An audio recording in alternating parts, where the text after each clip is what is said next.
अस्सलाम वालेकुम। मैं डॉक्टर इमरान जा एक बार फिर आपके साथ आज एक नहायत अहम मौजू के साथ फिर हाजिर हूँ। दांतों में गैप आने की क्या वजूहात हैं और उनका क्या इलाज है।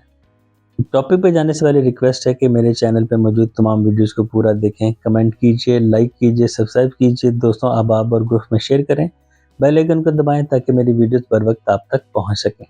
अब लौटते हैं टॉपिक की तरफ कि दांतों में गैप आने की वजह क्या है। दांतों में गैप आने की बहुत सी वजह हैं। सबसे पहले हम ले लेते हैं जेनेटिक्स, विरासती तौर पे। बाज़ औक़ात बहुत से लोगों के जबड़े बड़े होते हैं, दांतों के साइज़ नॉर्मल होते हैं, तो जब बड़े जबड़े में नॉर्मल दांत आएँगे तो उनमें दांतों में गैप आ सकता है। या कभी ऐसा हो सकता है कि जबड़े नॉर्मल साइज़ के आते हैं लेकिन जेनेटिकली विरासती तौर पे पेरेंट्स के या माँ की साइड से या बाप की साइड से कुछ अगली नस्लों तक भी दांत छोटे साइज़ के होते हैं, माइक्रो साइज़ टीथ होते हैं, उनमें भी गैप आ सकता है।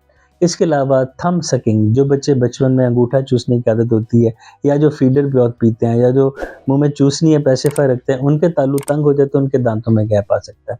इसके अलावा टेढ़े दांतों की वजह से दांतों में गैप आ सकता है। इसकी एक और बड़ी वजह ये है कि जब किसी वजह से दांत निकलवाने पड़ जाएँ और आप मुनासिब वक़्त पे दांत ना लगवाएँ, तो उस खाली जगह को बाकी दांत कवर करने की कोशिश में आहिस्ता-आहिस्ता उसकी उस गैप की तरफ बढ़ना शुरू होते हैं और दांतों में गैप आना शुरू हो जाता है। इसके अलावा दांतों में ख़ास तौर पे सामने के दांतों में गैप आने की वजह एक तलवा होता है, जिसको हम उसको अपनी ज़ुबान में फ्रेनम कहते हैं। फ्रेनम नीचे के दांतों में भी हो सकता है, ऊपर के दांतों में हो सकता है। ये फ्रेनम बेसिकली ओरल म्यूकोज़ा या ओरल मुँह के जो अंदर की स्किन का एक थिकन पोर्शन होता है, जो कि दांतों को आपस में मिलने नहीं देता और दांतों में गैप आ जाता है। यूजुअली तो ये कहा जाता है कि सामने के दांत अगर उनमें गैप है या विड्थ है, पंजाबी में कहते हैं, तो वो बच्चा ज़हीन है। इसका ज़ाना से कोई ताल्लुक नहीं है। ये एक एब्नॉर्मैलिटी है और वो कॉस्मेटिकली बुरा लगता है, इसका वैसे कोई नुकसान नहीं है। अब आपको बताता हूँ कि इस दांतों के गैप को ख़त्म करने का तरीका क्या है।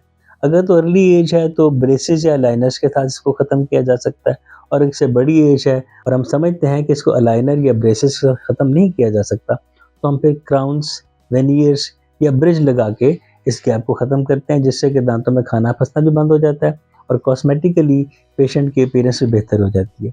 मुझे उम्मीद है मेरी वीडियो से आपको फ़ायदा होता है।